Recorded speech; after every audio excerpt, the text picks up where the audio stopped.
Hey everybody, welcome to you. Thank you so much showing up this evening to Upstairs the Right Music Channel, Sunday at Mike's Live. I hope you're doing well this week. I hope you've been well this week, and good to see you all. Who we got here? Ben is here. Hey Ben, welcome. Thank you so much showing up.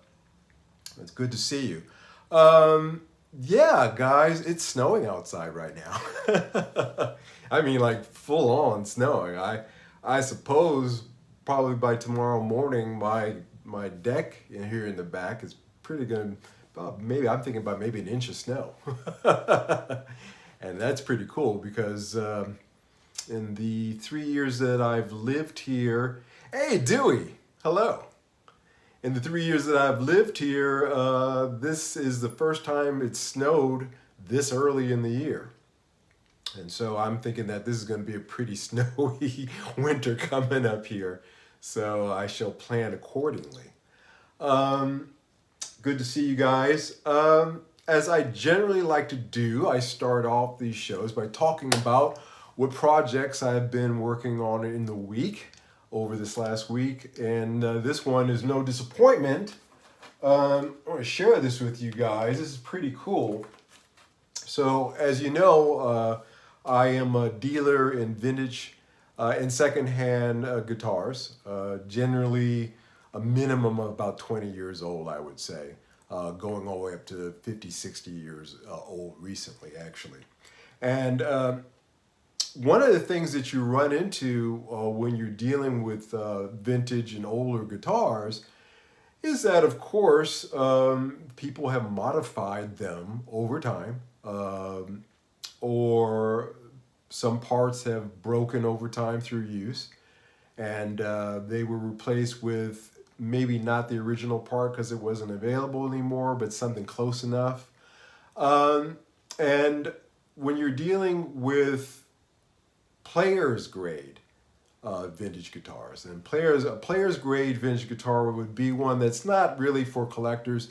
The parts on it are maybe not exactly original, but it's in good enough of a condition from when it originally came out of the factory to be considered to be still a collectible, but a player's grade.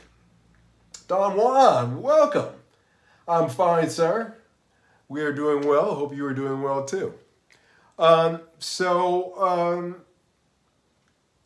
that can lead to issues when you want to sell. In my case, if I find a vintage guitar, but I know it's missing some of its original parts, and I know I'll get just that much more out of it if I can either source those original parts, which in the case of 50 or 60-year-old guitars, that's impossible, or try to find somebody who's willing to give up on theirs, which is just nearly as impossible as that. It's kind of an impossible thing to do.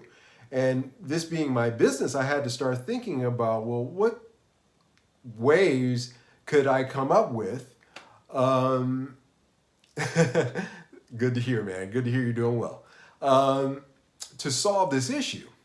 And I have, like, for example, here, Doctor, the doc's in the house. Hope you're doing well. Good to see you. So I have here a front plate from a 1974 SG-35. So this is from 1974. So so this is considered to be getting up there close to vintage. This belonged to a client of mine, and the problem is that it had broken in several places. There was breaks, and even this little bit right here, I am not sure. I've tried to source photos to see if this is original to this, or somebody cut this and put this in. But either way, you know, you have to start digging into doing research into trying to find a replacement for this. I mean, good friggin' luck. I mean, first of all, nobody who has a complete SG-35 is going to sell you their plate. So I began to think to myself, well, you know, what about 3D printing? You know, if I can get the original and I can scan it and do a 3D copy of that, that's pretty much, well, with a part like this, your best bet alternative. And to my knowledge, I am the only person in Europe right now that offers that service, that does that. And I work very closely with a 3D printer here in the Netherlands, and it's not an easy thing too, because materials are different. Like this type of plastic, you know, is it brittle? Is it not brittle? What's the texture on it? Things like that. And the curvatures, there's so much to it. But when it works out fantastic. So this is the 3D printed version of this. So now this is with minus the white part. Again, to tell you the truth, this white part can easily be taken off by my client, and he can easily just glue it right here where it was on here, and voila, you know, it's 100% exact as it was.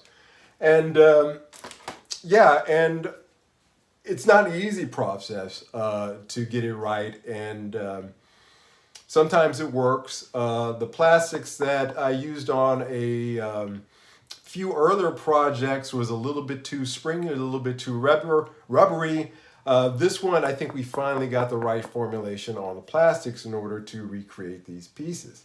So yeah, I got this in, and I'm just super psyched that I can go back to my client and say, hey, I got it for you. I got your replacement part. And of course, this can be, I've done it with knobs. I've done it with pickup rings. I've done this process with quite a few things, and it's really pretty cool. So, and the fact that, again, like I said, the first couple of knobs and rings, the plastics weren't quite right, but I think we finally got it to where you really wouldn't know the difference between these two. I mean, in this case, it's obvious once that it's not the original one. However, it's pretty doggone close. So that was something that came in with me this week.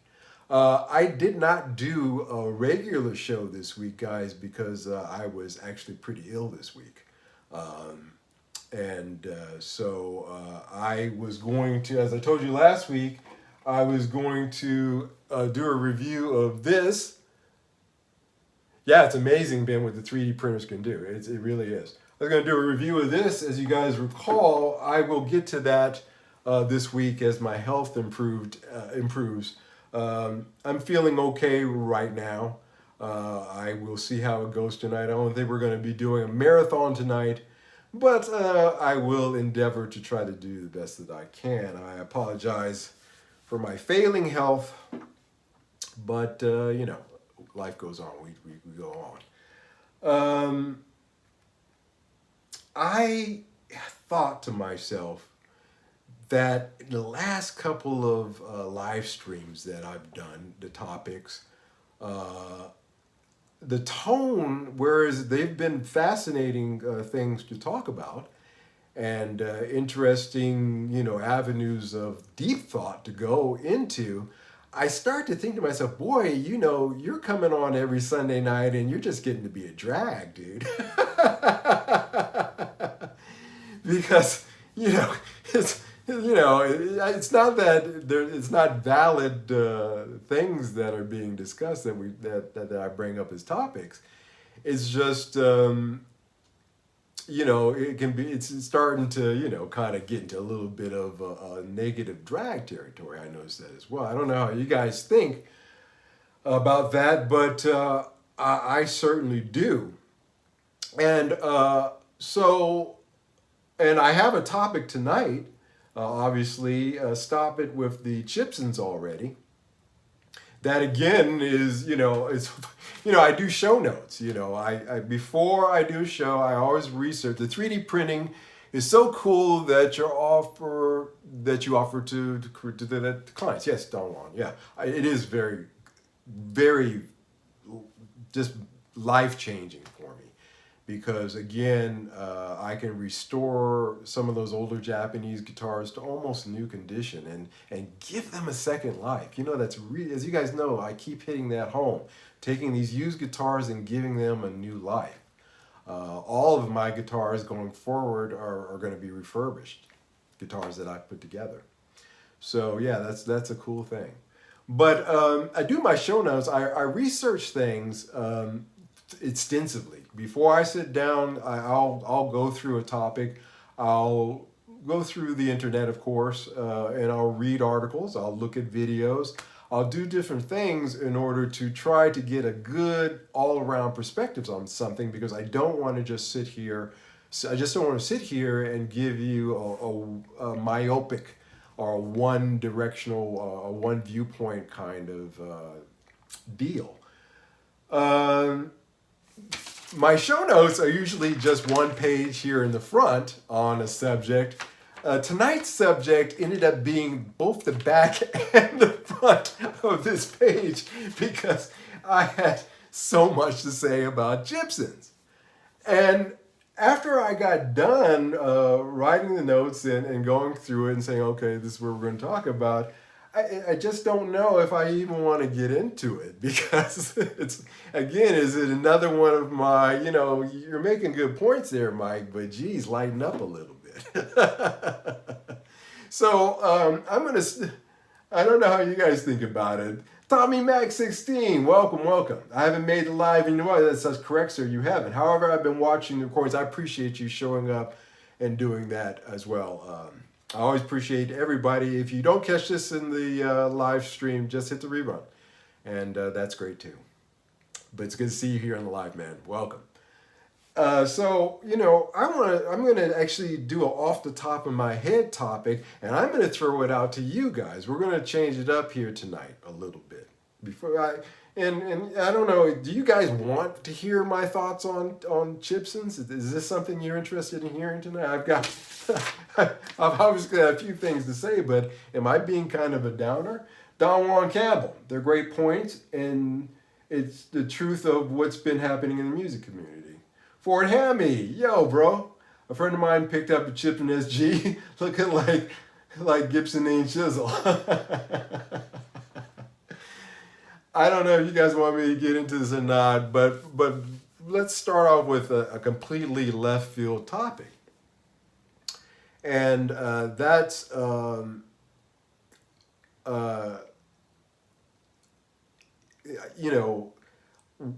I have a lot of influences musically. And I'm sure you guys too. Last week we were talking about the Greeny. So we were talking about Metallica, and somebody brought up the Black Album, and I hadn't heard that in a long time. I hadn't listened to the whole thing all the way through, to be honest. So this week I sat down, when I wasn't feeling well. It's probably not the best time to be listening to Metallica, but interestingly, when I'm sick, I like to listen to music. It helps, rock in particular. I'm an oddball. And just enjoying that, and then digging back into some other albums and influences and just different groups, and just realizing that, wow, man, there is such a breadth of bands out there when I was growing up. And nowadays, I'm starting to notice that there really is no breakthrough with bands anymore. Dr. Powell, I have a few Chibsons, some good, not so good. Good to teach yourself how to work on guitars. I have that in my notes as well. I believe it's not, I'm not going to hammer on it, but if I do get to this, if you guys do want to hear about it, then I'll cover that as well. But getting back to the band thing, hey, welcome, Frederick. So glad to see you. Welcome. Hello to you too. There's no breakout bands anymore. There are solo artists who have their music, mostly females, interesting enough, that are locked in a rock genre. I'm talking about rock genre, guys. I'm talking about rock music, rock bands. When I was growing up, man, there was a new band every week. And the last band within recent time that I could think of that was, hey, greetings. all the way from Athens, Georgia. Welcome, welcome. That blew up. Actually, I can't think of one. Yes, rarely new bands. We are relying on classic acts. Yeah, that's my point. Is that we're really drawing back, and we're not talking about anything new. What was the name of that band? I can't. I've been sick and it's late, and I can't think of them right now. But that band out of Canada that kind of came out with a really strong Led Zeppelin kind of vibe a few years ago. Can you guys remind me? I know you know who I'm talking about. It's four brothers, I believe they were. Three brothers, four brothers, something like that band. And they kind of fizzled out. I mean, they came out with a. I kind of dug it. That's right. Greta Van Fleet. Thank you. That's what I'm talking about. That's the last breakout band. Thank you guys. That I can remember, to my knowledge, that had that kind of energy where the companies and the marketing and the social media. Oh, they're from Michigan. I'm sorry. I don't know why I thought they were Canadian. My apologies to the Canadians. No, I'm just kidding. But I really cannot think of another band that's had that kind of Matty Two Hats in the house. Welcome. That's had that kind of push, and they fizzled out. They fizzled out super quick because the Zeppelin comparisons were the Zeppelin was strong with those guys, and I was digging it. I dug it. I love when I heard their first single, I was like, wow, they got the Zeppelin vibe, they got the groove, the music is good. Those guys can play. They can play. And I admire, and they were still playing their Squire guitar. I think the bass player, he had literally like taped his they were playing like not the best equipment, okay? And they were hitting it. And that's the truth. You go back and look at Premier Guitar went to one of their lives because, Premier Guitar will go in and take a look at certain acts rigs. You go look at the Premier Guitar show for Greta Van Fleet and be prepared to be impressed with those guys. And the fact that they were not, they were dealing with some stuff that was taped together in some cases. And that's awesome. But we don't have that anymore. We don't have any breakaway bands. Solo artists who have their foot in, and as I was indicating, mostly females have their foot in the genre, seem to be the prevalent thing. I thought they were good too, and they came across as really nice kids. Yeah, they had a good vibe, and maybe that's what killed them. Maybe they were just too musically talented and too real for this day and age.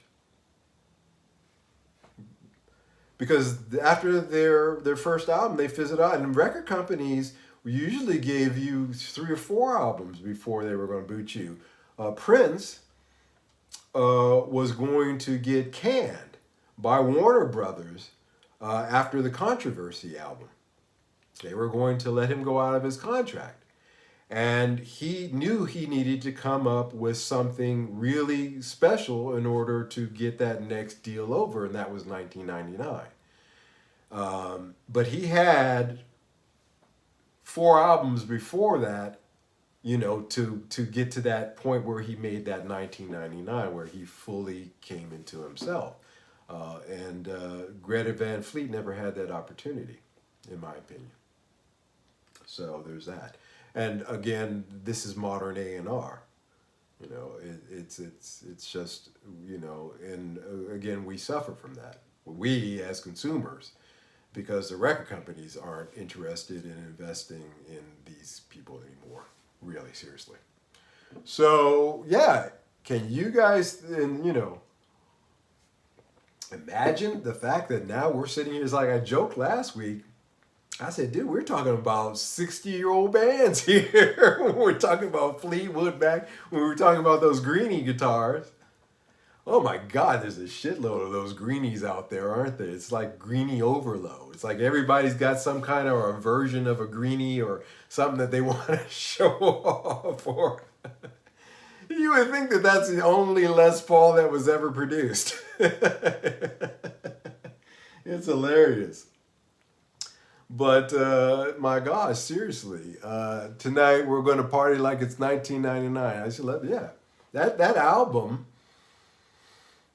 was a breakthrough album because you had cats like who's that who wrote Jack and Diane? Here's a little ditty about Jack and Diane. You guys know that song. John Mellencamp. John Mellencamp went on stage with a boombox at one of his concerts, and he played Little Red Corvette for the audience. A stadium full of people. The Rolling Stones are about to go on tour. They are on tour. They've been on continuous tour since you know Moses was their roadie. You know, man, seriously, it's like Madonna, and I'm bringing this up because Madonna's here tonight. Madonna's in the house, in town tonight, here in Amsterdam, playing at the Ziggo Dome. And as we speak right now, she's performing as we speak. And I was looking at a picture of that. Oh, that's great. I'm glad that they got to their 4th album. I'm going to check it out. But the problem is that again they're not going to get the kind of push that on that it's going to take more from the public and more from the not more from the public. It's going to take more from the record label to try to want to push them more, and I just don't think they have that kind of promotion anymore. I don't think they have that kind of push, and they kind of got aimless because their subsequent albums drifted. Their second album, which I listened to a little bit, kind of deviated from their first one. So there's that as well. But good on them having a 4th album. But yeah, Steel Wheelchair Tour. Yeah, that's the Stones title tour. Yeah, Madonna, and she had, she's up here and she had a knee brace on. And holding on to something that looked like a rocker. I'm not exaggerating. I'd like to tell you guys that that's not the picture that I just saw, but you can look it up for yourself. And I just thought to myself, oh my gosh, these, is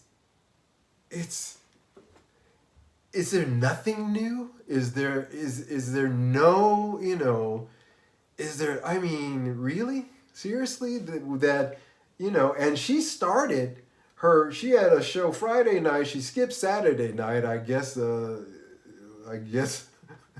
she needed Saturday night to blow it off from Friday night. But she started her Friday night show an hour and a half after the opening act. Could you imagine seeing the opening act and then waiting an hour and a half for her to show up on stage? So obviously she ain't got it all together because you don't do that's not professional. That's not even close to professional. You kill your audience. You'll kill people from wanting to see it. I don't care how much they love you. They ain't standing around, for an hour and a half waiting for you to, grease the wheels on your wheelchair so you can roll on out. So, but that's the state of things. We're relying on these old acts. There's nothing new. And the few acts that we have that are like rock acts, or rock-oriented in modern, AOR radio, they're mostly solo. And again, the large percentages of those are female singers. It's the female singers, solo female singers, who are trying to carry that torch of rock. And so I encourage that. I'm happy for that. But, and these things are cyclical, as been pointed, others have pointed out. I agree with that, but the rap cycle is dying. Again, there's been no top number 1 rap albums this year, and that trend is a downward trend. They shot themselves in their own foot that's a separate subject for another day, but is the trend moving back towards rock? We'll see. But just something I thought I would throw out there, because I was thinking about last week's show. We were talking about Fleetwood Mac and Greeny Guitars. And I was like, holy crap, man! This is a 60-year-old guitar in a 50-year-old group we're talking about here, and the whole that's just Is there nothing new? Is there nothing new under the sun? Are we doomed to be constantly, retreaded with the same crap? And seriously, man, how many versions of those greenies are they going to come out with? That's been the whole topic of conversation on music YouTube this week is the greenie. I'm kind of tired of it. I touched upon it slightly last week. I haven't changed my mind about it. But you would think that was the only Les Paul that was ever produced. But we're talking about a Les Paul that was produced 60 years ago or more. We're talking about old instruments and old bands. And I don't know, man. It's kind of funky to me. So where did we come up with your thoughts on me diving into Chibsons tonight? Do you guys want to hear me talk about that? Or can we just keep rattling on about our favorite bands? What would you guys like me to do? Like to hear from you. Let's hear some feedback. Do we go on with my my thoughts on Chibsons? Anybody? Bueller? It was Mike from I Want to Hear It. Dinro says, Dr. Powell says, go for it. Don Juan says, why, por qué no dos? Por qué no dos? I'm with that. That's something I always say. Some are good and some are bad. Yeah, I'm not taking it from a good or bad aspect. I'm taking it from a more, me, up to you guys. Yeah, it's up to you guys. I mean, I'm gonna go for it because I'm looking at it from a moral standpoint. It's a moral standpoint issue with me, guys. We're gonna start there. I'll touch upon. I'm not gonna go as deep into it as I was. I'm not gonna do both pages of these notes, but I will start off with talking about. I'm gonna sneeze. No, I didn't. I thought I was gonna sneeze. I'm going to start off talking about the China Guitar Skeptic channel and a guy named Mike who passed away from ALS. And I got the chance to interact with him once, and he, before he got really sick, and he was an awesome guy. And his stance on Chibsons and things of that nature is very clear. And his whole channel, China Guitar Skeptic, was based on, debunking statements and myths about Chibsons and actually really trying to encourage people to not get involved with buying them. He wouldn't tell you what to do with your money. If you bought it and you liked it and you rocked it, he said, more power to you. However, he would take the time to point out and say, hey, however, this is a moral issue here, And when you start calling people out on moral issues, you're starting to get into pissing in another man's cornflakes. is what my Uncle Carlton would call it. You don't want to pee in another man's cornflakes. So you have to kind of tread that real carefully. You really do. And I'm not gonna and taking his and being the spirit of Mike and I pray for his soul. God bless that man. God bless his soul. God rest his soul. But keeping him in mind, I think that there hasn't been anybody around since he's passed away to go out there and kind of hammer this. It's not the focus of my channel to do so, but in the spirit of Mike, I am going to bring up some of his points again, just to refresh it as a reminder out there. Please go to his channel; it's still up. Support his channel. You're supporting his family because it still goes to his family. The proceeds of that go to the China Skeptic Guitars. Check out Mike's channel. Good stuff there. Especially his stuff regarding some of the so-called Hendrix Stratocasters. Good stuff there. But the statement is being made, nothing wrong with owning a Chibson, as long as it's for personal use only and you don't ever plan to sell it. That's what most people will say. They'll say, well, there's nothing wrong with owning a Chibson. I mean, it's just for me, and I'm not planning, it's just for personal use. I'm not planning on selling it. And if I do sell it, um, if I do sell it, then I will make sure that I tell the person that I'm selling it to that it's a fake, that it's not real, and then hope and cross my fingers that that person has the same moral fortitude that I have in order when they turn around and sell it themselves. Well, see, the problem was is that, you know, that something like that, which is a moral hazard. And you know, if you're making a statement that, well, when I go to sell it, I'm not going to sell it, well, that's automatically saying, well, why wouldn't you sell it? It's a guitar that you paid for. You have the right to be able to sell it. What is it about it that is, you know, making you say, I'm not going to, I wouldn't sell it. Oh, I would never sell it. You know, I knew a guy, a musician, who in Tokyo, in Japan, when I was living there, who was getting married. And he came to me, and he was an American guy, and he didn't know Tokyo very well. And he said, oh, Mike, do you know any jewelry shops?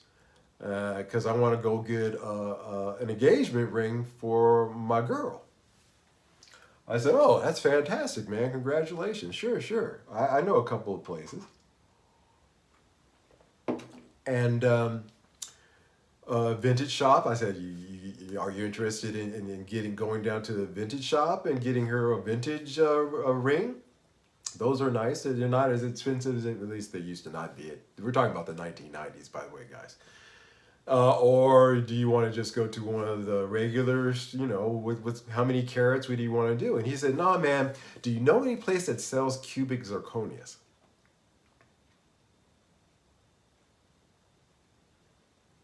I said, wow, you're going to buy your fiance a cubic zirconia? Oh, yeah, man, you know, I want, I'm not going to tell her, you know, that it's a cubic zirconia, but I want to get her, you know, a nice ring. Okay, I said to myself, mental note, do not trust anything from this guy at all. And that proved to be true because later on he went behind my back and tried to get one of my gigs out from underneath me. True story. True story. And I always saw that, and I'm sure you guys obviously do see that as a moral flaw. That he was willing to buy a cubic zirconia, knowing full well that it wasn't real, but he was going to try to pass it off to his fiancée as a real one. Well, that reminds me of another friend of mine when I was in high school in the 80s. The fake Rolex revolution from China swept through in the mid-1980s. And a friend of mine, a guitar player, he went out and he bought himself a fake Rolex. And he wore it all the time. And we would go down to Venice Beach, and we would be walking down Venice, and every now and then somebody will walk by and say, fake, and point at his watch and say, fake. And my friend, he put his head up, ignore that the guy ever said, and he'd keep walking. I found it amazing that my friend first felt the need to wear a fake Rolex. And the second thing is that when it was pointed out to him that it was fake, he just put his head up in the air and he just rolled on and said, well, you know, I like it. So hard sometimes to tell fakes from real. Well, that goes with people too, sometimes. But that's a whole nother subject. But again, I bring these two examples up because, again, it's the same kind of vibe that I get from Chibsons, personally, myself. Now, Guitar Max recently came out with a video, and for some reason, the reason that I'm talking about Chibsons is, and I do not know why, but Chibsons have been coming up in my feed for the last week. All of a sudden, people were posting, "Oh, I just got this from AliExpress. Oh, I just got this Chibson." And Guitar Max came out with a video saying, "Hey, I don't feel good about these Chibsons, and so I only own two," he says. So he is kind of dangerous, but he took a circular saw without any eye mask on, any kind of eye protection, and he starts sanding off with sparks flying the Gibson fake Gibson headstock label on these guitars that he owned, and I thought that was awesome. Because, you know, he could have really put his eye. I mean, he had it literally up to his eye. I mean, it was, check it out. It's a great one. But I admire him because he said, "I don't feel good about this." You know, and I'm getting rid, I'm doing this. You can buy it. Legally, you're not in any kind of buying legally if you buy it. See, the issue comes when you turn around to sell it. Then, regardless of whether you tell the person that you're selling it to or not that it's a Chibson, you're still involved in fraud. So you can buy them, but you could buy it and use it for yourself to learn Luthering skills. I think that's a viable and not a bad idea. You'll learn what not to do.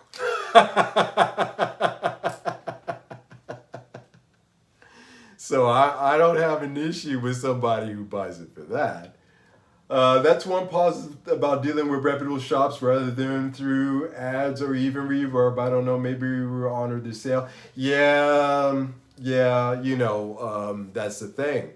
When you buy one of these Chibsons from AliExpress or wherever you're buying it from, I got you, Ben. Yeah, one positive, and you're correct, and it's a good point. So let's touch on that for a second. When you buy one of these Chibsons from AliExpress, you're hoping to God that you get your guitar. That's the first thing, because when I was researching this, and that's what the whole back of this is about, all these cats' stories. I was going to read you that sent the money and they didn't get jack, or they put in for a special order on a certain type of guitar and they didn't get anything that was close to the picture that was sent them, or they actually, said, "Hey, you know what? I don't want that Fender or Gibson decal on it. Just make it blank."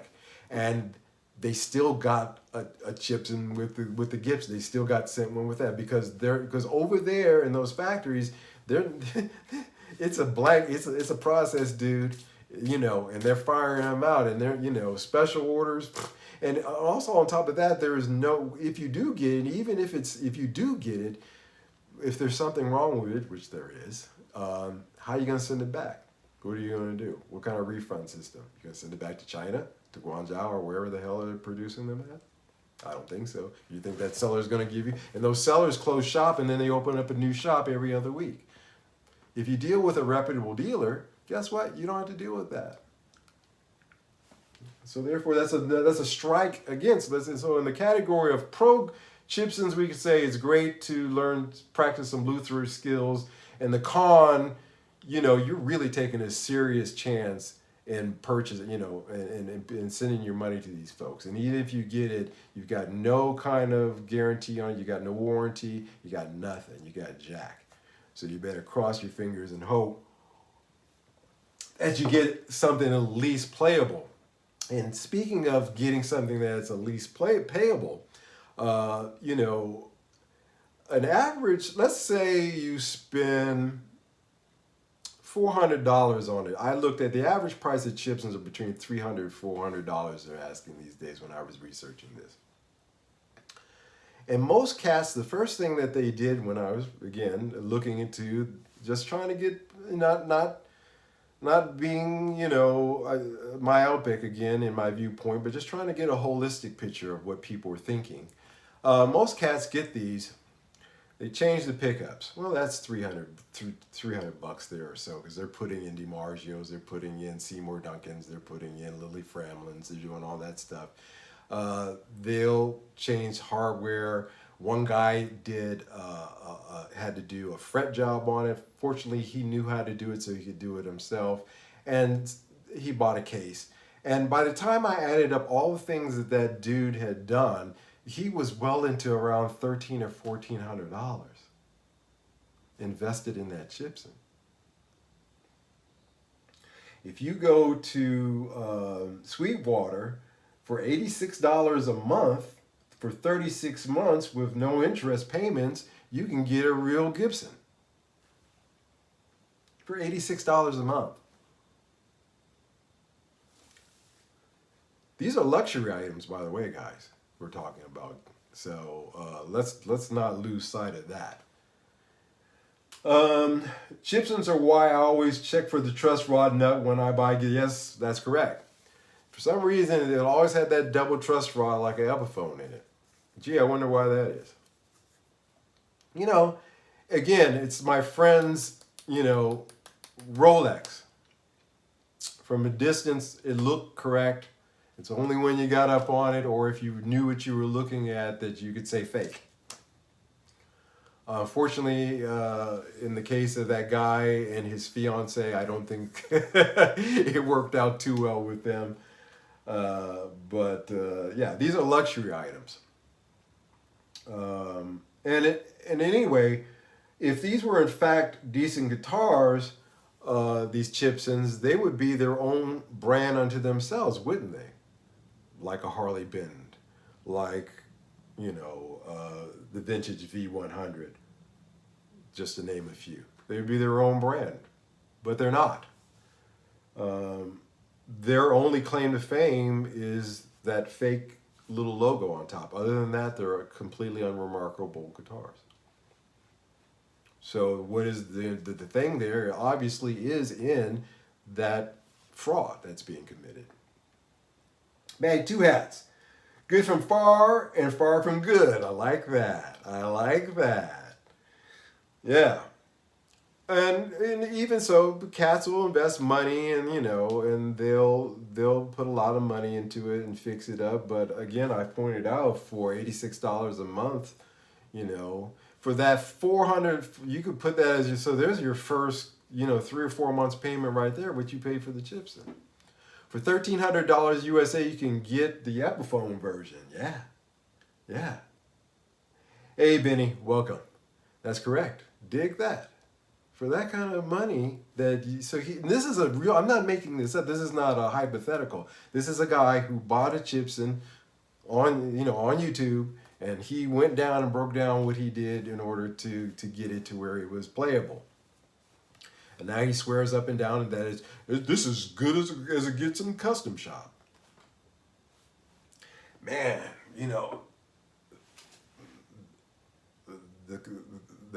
the crack is strong with that one. The crack is strong with that one. And he made that statement, but he invested that kind of money into it. That wasn't a hypothetical. He actually really did that. So dig that, for that $1,300, you've got, 20, you got 12 of those 36 months already covered, and you got the real thing, and it's got a warranty.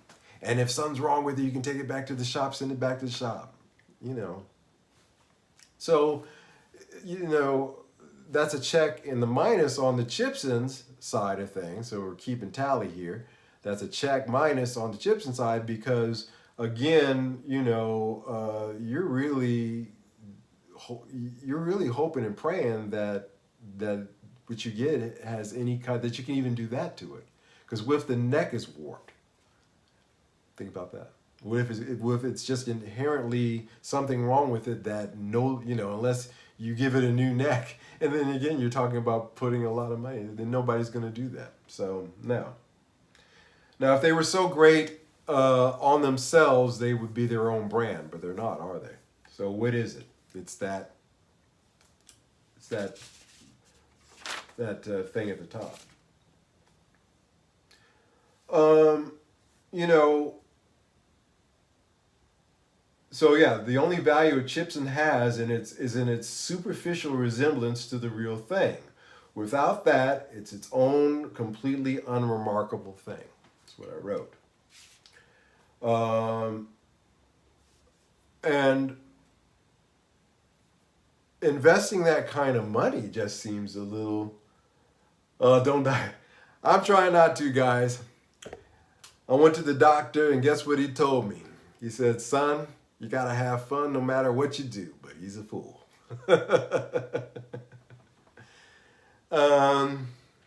Speaking of Prince, yeah, it's just funny to me, man. That dude put $1,300 into a Chibson, and then got on YouTube and started telling everybody how it was as awesome as a custom shop, and then got mad down in the comment section when people started roasting him. Started just roasting him. I don't usually go in and put negative stuff comments, but I had to roast a little bit too. I roasted him. You know. Mike, what do you think about the new Epiphone Greeny? Okay. I'll get into that again. We talked about that last week. I'll get into it again. I think it's completely overpriced. I'll make it real simple for you. There's no value in that guitar. That is a $1,900 guitar. That is the Pimp My Ride of guitars. You know, seriously. He took a hoopty Chibson and turned it into whatever the frack that was. And then tried to tell you on YouTube. See, that's the gall of it. See, I think that I'll get back to the Greeny thing. Let's put a pin in there. Let's continue on with these Chibsons for one more second here, and then I'll stop. You know, for him to get this cat, I'm sure if you cruise around YouTube, you can find it. It's a recent guy put it up, talking about his Chibsons, and saying how it's as good as a custom shop model. And just dumbassery. And for me to go on first to buy one, okay, I'm gonna buy it, but I'm not gonna tell anybody that I bought it. Because frankly, I wouldn't be caught dead with one. That's just me. Again, it's a moral issue with me. But to go on YouTube and brag about it, takes a certain amount of chutzpah to me. I wouldn't go on YouTube making Chibson videos. I wouldn't do it. There's Harley Bentons. Again, like I said, there's vintage guitars. There's the stoner guitar that I had, by the way, that, speaking of greenies, that stoner guitar, I guess I can kill two birds with one stone here with Chibsons and greenies. That stoner guitar that I sold Colin over the Guitarista's channel, check his video on that out he did recently, is more realistic in terms of its design to the real Gibson Greeny than the Epiphone version. And that guitar had a price tag of 850 euros. Whereas, again, as I was pointing out, the current Greeny Epiphone in dollar terms is about $1,900 or 1,499 euros. So dig that. Check that stoner guitar out. Not a 3-pin truss rod cover, 2-pin like a Gibson, headstock like a Gibson. I could just go rosewood fretboard. I could just go down a list, and it was 8 and better electronics. Better pickups, way better pickups. Those were bare knuckles mules that they put in there. Stock. 850 euros. No, it didn't come with a case, but there's that. Yeah, thank you so much. Yeah, I see 20 people watching and 8 likes out there. So if you haven't done that, guys, hit that like button for me. Help me out there. Dig that. $14.99 versus that $8.50 that I paid for that stoner that I sold to Colin. You know, it's too much of a value. It's too far apart in my brain to even seriously look at that guitar, that Epiphone Greeny. It's too big of a mental leap for me. There's no the value that they're asking there is not there. That is an 850-year-old guitar, all day long, and not a penny more. Not a penny more. Yeah, honestly, because you know, and again, and I don't want to get into Epiphone tonight, but you know why it is. But those are my thoughts on that. And speaking of Chibsons and tying it in with that guitar as well,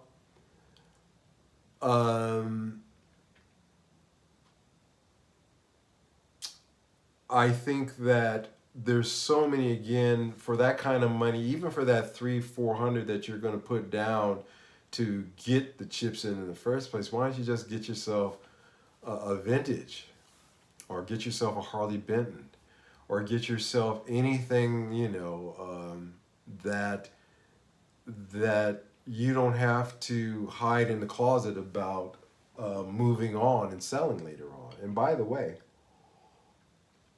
I've said this before and I will say it again. Okay, maybe you have no intention of selling it.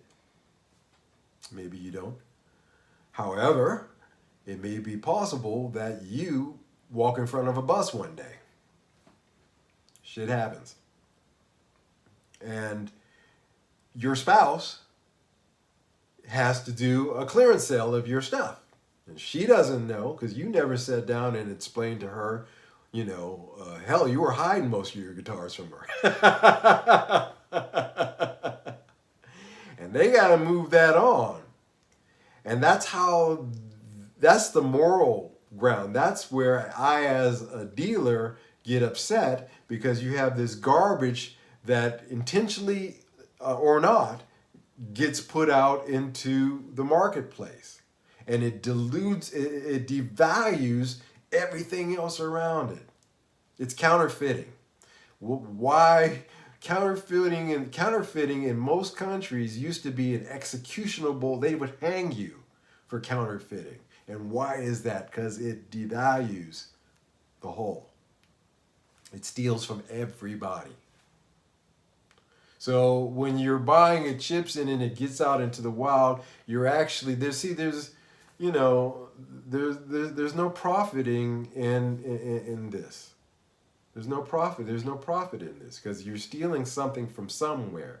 This has to come, this thing, do you understand that? You guys understand that? That's why I say it's a moral issue with me. Jitram, in my honest opinion, the price Gibson Epic is asking for the Greeny is more corporate greed, nothing more. Well, it's a strategy. It's a moving again. Harley Benton has now moved into what used to be the Epiphone territory. It's just how it is, and Epiphone has been moved up into the territory where traditionals, classics. And things of that nature in the Gibson lineup that they've now counseled out, the Epiphone are now going to be taking the place of that. So it is a structural move. But yes, it's based on greed. Let's see, Matty Two Hats. I really rate the Chinese Tokais. I have 2 of them. Yeah, get a freaking Tokai. Get a Loves Rocks. Get and I feature them. Get a Greco. You know, these are fantastic. Get a Japanese Epiphone. Get any of these guitars. Invest in these. Why the heck are you, you know, investing? Why are you giving money to these people? Why are you, you know? Why are you doing that? Again, these people that are producing those guitars, I wouldn't know. Rate not hate, yep. All Tokars are great, yep. It's because I love rock, yep. Yeah, dig that, man. There's just too many. So, that's all I'm going to say about Chibsons. And it's a moral issue, guys.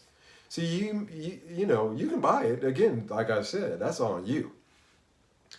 But, you know, you really need to put it in your will. Hey, those two guitars over in the corner, those aren't real. Or give those to my brother. I'm just kidding. No, it's a moral hazard, dude, because you don't know what's going to happen to you from day to day. We're all here by the grace of God from a day-to-day basis. Believe me, I know this. And so, why put yourself in that kind of way, and why contribute into the denigration of the marketplace with these counterfeits? There's more 1959 Les Paul out there for sale than were ever produced. They made 1,400 of them, and there's about 30,000 out there for sale.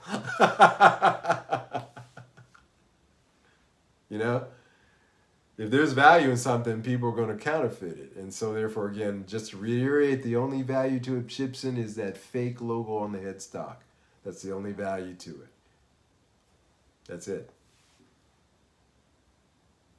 All right. So there is that. Where are we at here, guys? Oh, crap. I actually went through an hour. Wow. I'm not as bad off as I thought I was. Ben! A 74 made in Japan Greco LP custom popped up on my local L&M U site. Sweet. I put a deposit on it, and 2 hours later got a call that someone online bought it before me, so I was beat. Oh, I hate that, man. I got sniped like that too. Remember I was doing those auctions, and I kept getting sniped like that the same way. It really bites. Oh, that would have been sweet. Yeah. That one is that the bolt, or is that the bolt-on neck in the back one? I'm trying to remember that model. And is that the one that had the custom headstock on it? Just curious. Yeah, the custom. Yeah, that's the one. Yeah, that's a nice guitar. There's so many options out there, guys. Yeah, it's a bummer. I'm sorry to hear that. There's so many options out there that you really don't. That should 10 years ago. I said I was done with it, but I keep thinking of stuff. 10 years ago, I could maybe understand it because there weren't as many options as there are now. But there are so many options now that 300 or 400 that you're spending on a Chibson it's stupid now. It's just stupid. It's stupid to do so because there's so many great options within that price range. So again, if you're buying it, you're really, just be honest to yourself. You're buying it because you want to have a fake, because because there's something in you that needs to have that. Hey, more power to you. Interestingly enough, guys, I really think. I'm so glad you guys are all... See, this is all like this community. I can sit here and ramble on, and you guys are having conversations, and that's cool. I really do think that I'm going to change my model over to doing more live streams. I wanted to throw that out there to you guys to see what you thought. Benny Larson, there are loads of Japanese LPs out there on the used market, bolt-on neck and set neck, and they're all great. I deal in them, and I love them. And I recommend them highly, and I will continue to sell them because I think they're fantastic guitars, and I'm proud of it. And guess what? If you buy one, you don't have to be ashamed about selling it on or warning anybody later on because it's legit. But I'm thinking about going to doing 2 live streams a week, and I'm thinking about in terms of. I'll still do a regular content, like I'll review things like I'm going to do here with this, but I think adding an extra live stream a week might be something that I'd be interested in doing. But what would that be? Well, we've got Sunday at Mike's where we're covering these topics. What other thing could I pop on and talk about?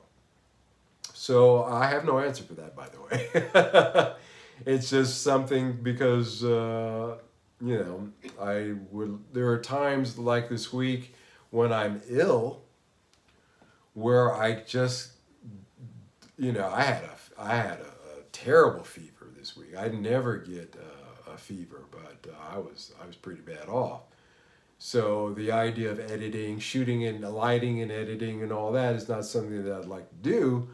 But on those few moments when I felt well enough, well, hey, I could pop on and maybe talk about this or that. It's something that I'm considering. So I don't know how you guys feel about it. Is one live stream a week enough? There are some YouTube channels that do a live every day in some form or another, and it's so much easier because there's no editing involved. You just have to set the camera and, you know, push play. So I'm thinking about doing extra live. Throwing it out there to you guys. If you think that would be interesting, if you'd watch, and if I did so, when would be a good time? We know we can all meet here this time. When would that be? Would it be, you know, a Wednesday, a midweek thing or something like that? Anyways, just throwing it out there. Oh, Mickey, brother, welcome. What's up, Mike? You feeling okay now? I'm okay. I just, it's a funny story. You know, my doctor told me to start going to this pain clinic. So I went to the pain clinic, and I'm sitting there, and it's a room full, you know, and people start coming in, all these people start coming in, and I'm waiting for my name to get called, and it's like 45 minutes after my appointment time, and my name hasn't been called yet, so I'm about to bounce. And so I'm getting up, about to tell the receptionist I'm out of here, because, you know, and my name got called. So I go in the back, and the girl starts asking me a bunch of questions, and she says, okay, I'm going to go talk to the doctor, and they're going to call you in, and you'll talk to the doctor, and such and such. And again, I was sitting there from that point, another 10, 15, 20 minutes, and I just got up and I walked out. Then, the day or so after that, I started feeling bad. I had caught something there. Yeah, that's when, you know, my health trajectory started from the freaking going to that freaking clinic. Needless to say, I will not be setting foot in that place ever again. I would rather, you know, shuffle off my mortal coil in any number of ways before I set foot in that place again. Screw those guys. Not only did I never see the freaking doctor, but I ended up getting sick from it.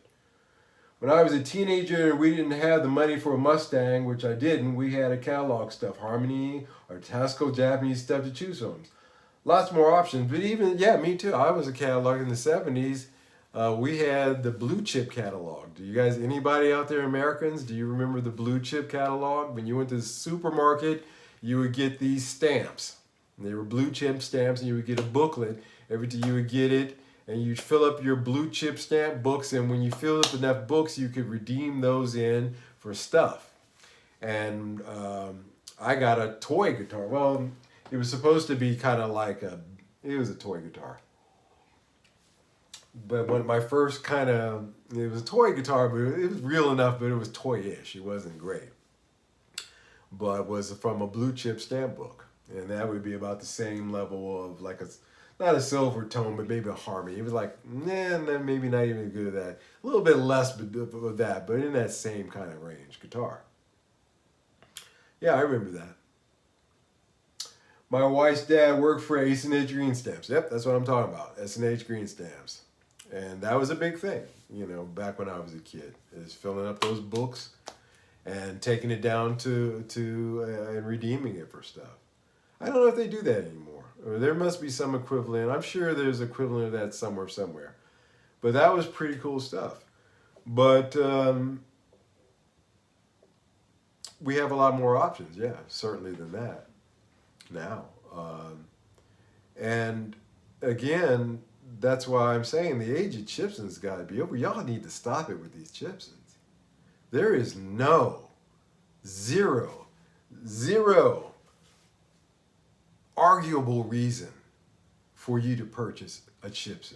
Even the argument, hey, I want to buy it to practice my Luther skills. Hell, you can buy an Epiphone and and get a better lesson in terms of what to do from that for that kind of money these days. No, there's no.